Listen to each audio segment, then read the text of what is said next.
चुनाव तो खत्म हो गया, लेकिन चुनाव की अटखेलियों के बीच जब ऐसे नेताओं के नाम सामने आए जो पहले बर्तन धोते थे, जो कभी ऑटो चलाते थे, जो ऑटो ड्राइवर था, आज वही सियासत का सबसे बड़ा सूरमा बन के सामने आया है। जी हां, आज मैं उन लोगों की बात करूंगा। हाल ही में जब चुनाव हुए तो कहीं ना कहीं लोगों के मन में हमेशा से मिथक एक रहता है कि जो चुनाव लड़ता है वो धनवान होना चाहिए, क्योंकि इतना खर्चा आएगा कहां से। लेकिन आज कुछ ऐसे लोगों के बारे में मैं आपको बताने वाला हूं जो बंगाल चुनाव, जो तमिलनाडु का चुनाव, जो पुडुचेरी का चुनाव, तकरीबन 5 राज्यों में जो चुनाव थे, उन सभी चुनाव में कुछ ऐसे नेता भी थे जो पहले किसी घर में बर्तन मांजा करते थे, जो ऑटो चलाया करते थे, जो दूसरों के घरों में मेहनत किया करते थे। आज वही लोग सत्ता के सिंहासन पर बैठे नजर आए। जी हां, सबसे पहले मेरा नाम दिव्यांश है और आप न्यूज आज तक देख रहे हैं। अभी हाल ही में 5 राज्यों में चुनाव हुए थे, चुनाव के परिणाम आए। कई राज्यों में बीजेपी की सरकार बनी तो कई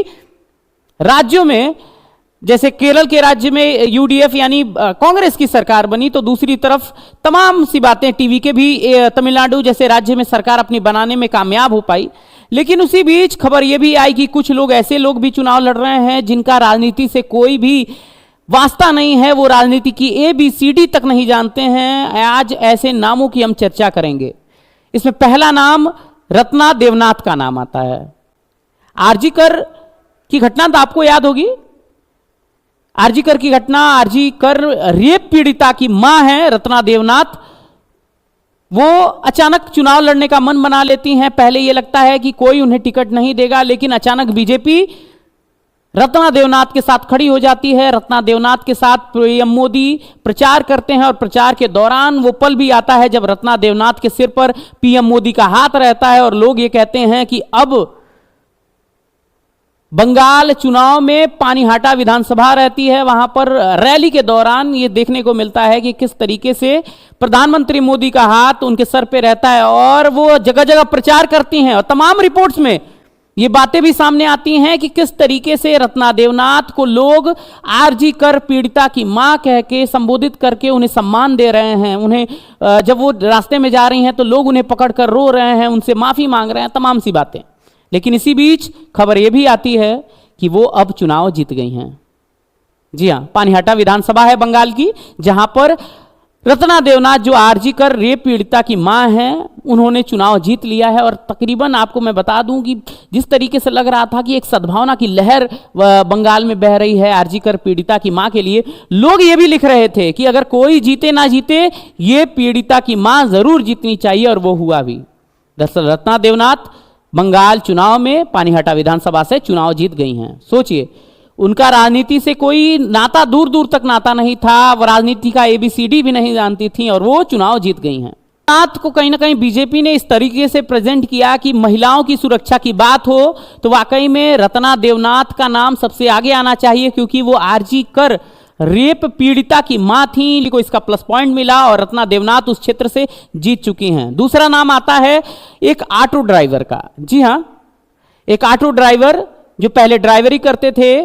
तरीके से एक तरफ तमिलनाडु में विजय की सरकार बनती है, यानी विजय तलपति वहां से चुनाव जीतते हैं, तो दूसरी तरफ केवी विजय जिनका भी नाम है, वो एक सामान्य ऑटो ड्राइवर थे, वो चुनाव लड़ते हैं और जीत जाते हैं। इतनी बड़ी मतलब राजनीति से उनका दूर दूर तक वास्ता नहीं था। अचानक टीवी के पार्टी से उन्हें उम्मीदवार चुन लिया जाता है और वो अपनी पहचान बनाते हैं और वो भी चुनाव जीत जाते हैं। तो तीसरा नाम जो सबसे पहले आता है मंजीता माझी का। जी हाँ, आज मैं उस महिला के बारे में आपको बताना चाहूंगा जिस महिला के बारे में कोई नहीं जानता था। बीजेपी ने जब इन्हें टिकट दिया तो लोग ये कहने लगे, क्या दूसरे के घर में काम करने वाली एक औरत कैसे चुनाव जीत सकती है। लेकिन जब रिजल्ट आए तो चौंकाने वाले आए। उनका अब नाम बता देते हैं। दरअसल उस महिला का नाम कलिता माझी था, जो बीजेपी से उन्हें टिकट मिलता है। दरअसल कलिता माझी दूसरों के घरों में बर्तन धोती थी और महीने का केवल 2500 रुपए कमाती थी, जबकि उनके पति प्लम्बर हैं। 2021 बंगाल विधानसभा चुनाव में भी वो बीजेपी के टिकट पर चुनाव लड़ी थी, लेकिन हार गई थी। इस बार भी उन्हें औसग्राम सीट से बीजेपी ने अपना उम्मीदवार चुना और इस वजह से तकरीबन 12,000 से ज्यादा वोटों से वो चुनाव जीत गई। हालांकि जिस तरीके से वो चुनाव लड़ी तो तमाम सी बातें सामने आई। लोग कह रहे थे कि क्या औसग्राम से जो 2021 के विधानसभा चुनाव में बीजेपी जिन पर विश्वास करती है, क्या उन पर फिर से विश्वास करेगी? लेकिन बीजेपी ने कुछ ऐसा ही किया। बीजेपी ने विश्वास जताया और इसी विश्वास को कहीं ना कहीं साबित किया है कलिता माझी ने। बाकी कलिता माझी के बारे में आप क्या कहेंगे, कमेंट में अपनी बात जरूर रखिएगा, क्योंकि चुनाव है, लोग ये सोचते हैं कि जब चुनाव कोई लड़ता है तो उसे धन बल की ज्यादा जरूरत रहती है, लेकिन जिस तरीके से बीजेपी ने पूरा मैनेजमेंट संभाला, लोगों को जरा भी भनक नहीं हुई कि कलिता माझी जैसी सामान्य घर में काम करने वाली एक आम महिला, जो हालांकि वो पहले भी चुनाव लड़ी थी, उस समय भी चर्चा का विषय बनी थी, लेकिन 2026 में जब वो चुनाव जीतती हैं तो लोगों के लिए सबसे बड़ी हैरत ये होती है कि 12,000 से ज्यादा वोटों से वो चुनाव जीत चुकी हैं। जी हां, अब तीसरा चौथा नाम फिर से आ जाते हैं तमिलनाडु पर। तमिलनाडु में विजय थलपति की सरकार बनती है। उसके बाद लोग कयास लगाते हैं कि वाकई में ऐसे कौन कौन से नेता हैं, ऐसे कौन कौन से लोग हैं जो विजय के करीबी हैं। उसमें एक नाम आता है उनके ऑटो ड्राइवर, उनके ड्राइवर के बेटे का। अब आप सोच रहे होंगे, क्या विजय थलपति ने अपने ड्राइवर के बेटों को भी चुनाव लड़ाया था? क्या वो जीते या नहीं जीते, इसके बारे में चलिए बता देते हैं। पूरा नाम उनका क्या है, ये भी आपको इस वीडियो में देखने को मिलेगा। टीवीके पार्टी के उम्मीदवार आर सबरीनाथन विजय के सबसे लंबे तक ड्राइवर रहे राजेंद्रन के बेटे हैं। हालांकि उनके पिता ने सिर्फ ड्राइवर के तौर पर ही नहीं बल्कि विजय के निजी सहायक के तौर पर भी काम किया था।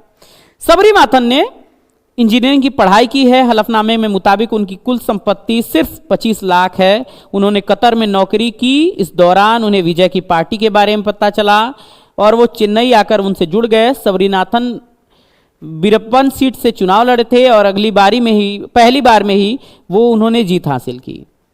में आपको पता चल गया होगा कि उन 5 ऐसे कैंडिडेट थे जिन पर कोई विश्वास ही नहीं कर रहा था कि वो किस तरीके से जीते। चाहे सद्भावना की बात हो, चाहे लोगों को लगा हो कि एक आम आदमी जो हमेशा से सड़कों पर मजदूरी किया करता है, जो घरों में जाके बर्तन धोया करती है, क्या वो चुनाव जीत पाएगी? लोगों की कहीं ना कहीं संशय थी।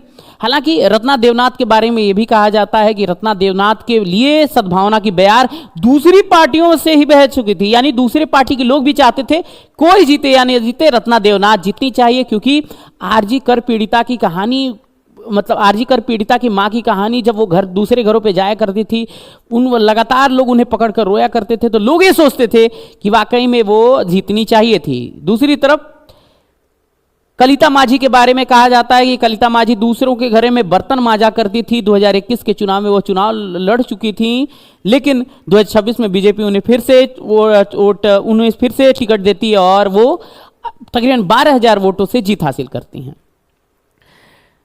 टीवीके पार्टी के विजय थामू के बारे में बता देना चाहता हूं। विजय थामू एक सामान्य से ऑटो ड्राइवर थे। ऑटो ड्राइवर के दौरान उन्हें पता चलता है कि टीवीके पार्टी चुनाव के लिए वो पार्टी की सदस्यता लेते हैं। पार्टी की सदस्यता के दौरान उन्हें पता चलता है कि उन्हें टिकट मिल चुका है। हालांकि वो बहुत दिन से प्रयास कर रहे थे।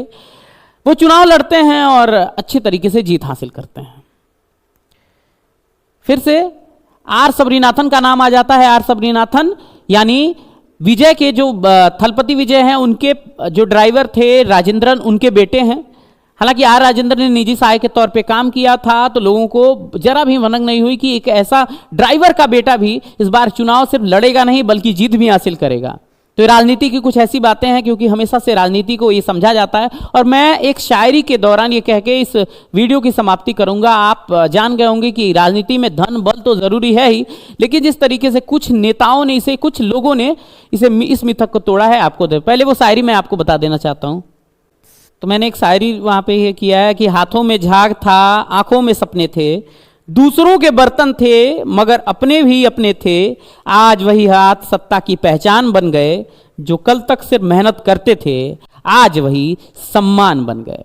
जी हाँ, इस वीडियो को सिर्फ देखिएगा नहीं बल्कि शेयर कीजिएगा, क्योंकि मैंने शुरू में लिख दिया है कि बर्तन धोने वाला भी एक दिन नेता बन सकता है। ये कहानी आपको चौंका देगी। जी हाँ, बाकी वीडियो को देखिएगा, वीडियो को प्यार दीजिएगा, वीडियो को जरूर शेयर कीजिएगा। कैमरे के पीछे महावीर हैं और आप न्यूज़ आज तक देख रहे हैं। न्यूज़ आज तक को जरूर आप फॉलो कर लीजिएगा, शेयर कर दीजिएगा इस वीडियो को, और सब्सक्राइब तो करना बनता है भाई। और कमेंट जरूर कर दीजिएगा कि क्या आपको भी लगता है कि सद्भावना की एक बयार जो बहेगी, क्या वो चुनाव में जीत हासिल करेगी। बाकी 2027 का चुनाव तो यूपी में आने वाला ही है, आप क्या लिखेंगे इंतजार रहेगा। बहुत बहुत धन्यवाद।